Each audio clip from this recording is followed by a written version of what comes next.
Halo semuanya, selamat datang di sesi bedah materi kita kali ini. Hari ini kita bakal membongkar habis soal teknik deep conversation dengan AI untuk brainstorming ide. Sering nggak sih kita memperlakukan AI itu kayak mesin penjual otomatis? Kita masukin koin berupa perintah pendek, terus berharap langsung keluar ide yang brilian. Padahal potensinya jauh lebih dari itu loh. Di sesi ini kita bakal lihat gimana sih caranya ngubah AI jadi rekan kolaborasi brainstorming 3 dimensi yang luar biasa. Oke, mari kita selami ini. Pernah nggak sih Anda ngerasa kalau kita minta ide ke AI, jawabannya kok sering banget rasa datar, generik, dan kayak ngulang-ngulang doang? Nah, kenapa bisa gitu? Tanpa instruksi yang tepat, AI itu emang cenderung ngasih solusi yang paling aman dan paling umum. Akibatnya, kita kehilangan kedalaman kreatif yang sebenarnya lagi kita cari. Disinilah peta jalan kita hari ini. Kita bakal mulai dari ngebahas jebakan ide monoton AI, ngebangun percakapan mendalam, ngulik teknik Scamper dan 5 Why, trik rahasia Chain of Thought, framework 2C, sampai akhirnya gimana nyiptain harmoni antara manusia dan mesin. Oke, kita masuk ke bagian pertama. Jebakan ide monoton AI dan gimana sih kita mengukur kesamaan ide-ide tersebut.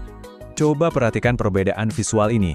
Di satu sisi, kalau kita cuma ngasih shallow prompt alias asal nyuruh, AI cuma bakal nebak-nebak maunya kita apa. Tapi di sisi lain, deep prompt itu ngasih instruksi yang spesifik, target audience, dan batasan yang sangat jelas.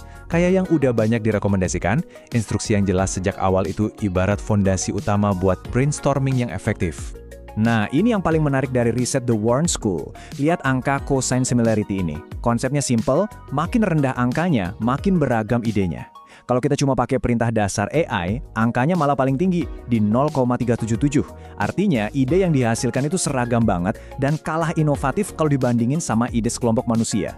Wah, ternyata tanpa prompt yang jago, AI gagal nandingin keberagaman ide kita. Lanjut ke bagian kedua, membangun percakapan mendalam.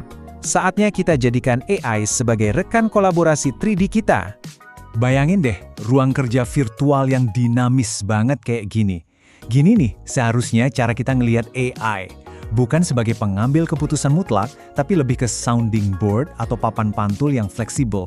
AI itu jago banget ngasih sudut pandang lain dari berbagai arah yang mungkin sama sekali belum kepikiran sama kita. Terus gimana dong cara dapat hasil yang mendalam itu? Kita harus susun instruksinya balok demi balok. Harus spesifik tapi tetap fleksibel. Terus kasih konteks yang relevan. Nah, ini krusial banget. Gunakan pertanyaan terbuka. Daripada nanya pertanyaan yang jawabannya cuma iya atau enggak, mending mintalah AI buat berikan alternatif konsep. Oh ya, jangan lupa pecah instruksi yang rumit biar AI nggak kewalahan dan ngasih jawaban dangkal. Sistem AI sekarang juga udah canggih banget loh, bahkan punya mekanisme yang namanya deep research. Ini tuh ibarat agen cerdas yang bisa mandiri misahin prompt besar kita jadi subtugas kecil, ngumpulin data, dan bikin laporan yang super terstruktur. Ini ngebuktiin betapa sistematisnya AI kalau kita tahu cara memanfaatkannya. Masuk ke bagian ketiga, teknik Scamper dan 5 Why. Kita bakal bekali Anda dengan cara membongkar masalah lapis demi lapis. Buat ngedorong AI supaya bisa mikir di luar kebiasaan, coba deh pakai framework Scamper ini. Jadi, daripada sekedar minta bikinin ide dong, coba suruh AI, terapin metode Scamper buat ide produk ini. Nanti AI bakal mikirin apa yang bisa diganti, digabung, atau diadaptasi. Ini bener-bener cara brilian buat mecahin kebuntuan kreatif.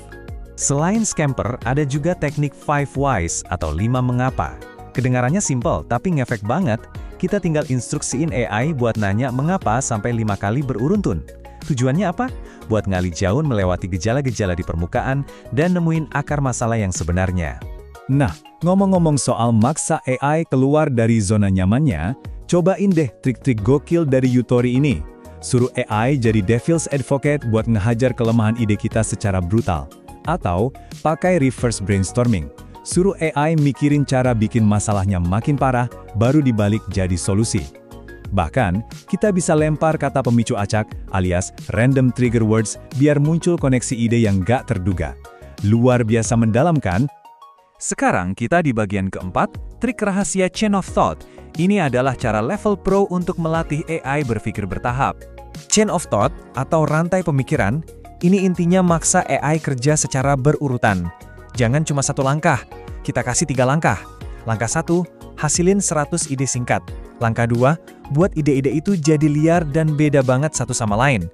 Nah, langkah 3, baru deh bikin deskripsi detailnya. Dengan misahin kuantitas, keberanian, dan detail, AI nggak akan terjebak keluarin ide yang klise. Kalau Anda butuh bukti, lihat plot kepadatan ide dari Wharton ini. Kurva ungu yang pakai metode chain of thought itu posisinya kedorong jauh ke kiri. Nyaris nempel persis sama kelompok mahasiswa manusia di paling kiri. Artinya apa? Kalau kita pakai teknik bertahap tadi, kita benar-benar bisa dorong AI buat nyamain dan kadang ngalahin keberagaman kreatif sekelompok manusia. Masuk ke bagian kelima, framework 2C untuk validasi. Karena kita udah punya segunung ide, kita butuh saringan yang kuat. Buat nyaring itu semua, LSPR Institute punya framework yang mantap banget, namanya TWOS. Pertama, think, ingat lagi apa tujuan awal kita. Kedua, use, pilih alat yang paling pas. Ketiga, check, nah ini wajib, pastiin akurasinya, dan selalu cek potensi bias. Dan terakhir, enhance, kasih sentuhan manusia buat ningkatin hasilnya. Kita garis bawahi sedikit soal tahap enhance tadi. AI itu emang juara kalau disuruh ngerapin ide atau mecah kebuntuan awal. Tapi ingat, AI itu nggak punya konteks penuh soal dunia nyata kita. Jadi pertimbangan logis, refleksi, dan empati itu harus murni datang dari kita sebagai manusia. Kitalah yang nyelarasin ide itu dengan realitas. Dan akhirnya, bagian keenam, harmoni manusia dan mesin. Sinergi yang mendorong inovasi. Ada satu prinsip penting yang harus benar-benar kita ingat. AI berfungsi sebagai alat bantu yang memperluas kemungkinan, sementara manusia tetap menjadi pengarah utama dalam menentukan kualitas akhir. Ibaratnya nih, empati dan kebijaksanaan Anda itu setir utamanya, sementara AI adalah mesin pendorong yang ngasih kecepatan dan volume. Jadi, apa dong praktek terbaik yang bisa kita bawa pulang? Jangan biarin ide AI berhenti di layar Anda. Bawa ide-ide itu ke diskusi nyata bareng tim. Lakukan iterasi terus-terusan sampai nemu yang pas. Dan yang paling penting, jadikan output AI itu sebagai pemicu obrolan, bukan produk akhir yang udah fix. Nah, setelah kita ngebongkar habis cara-cara seru kayak scamper dan chain of thought tadi, saya mau ninggalin satu pertanyaan sederhana tapi menantang buat Anda. Percakapan mendalam seperti apa yang bakal Anda mulai dengan AI hari ini? Coba deh terapin framework Free Day ini di sesi brainstorming Anda selanjutnya dan siap-siap kaget sama hasilnya. Terima kasih banyak sudah ikut di sesi bedah materi ini, dan sampai jumpa di pembahasan menarik berikutnya.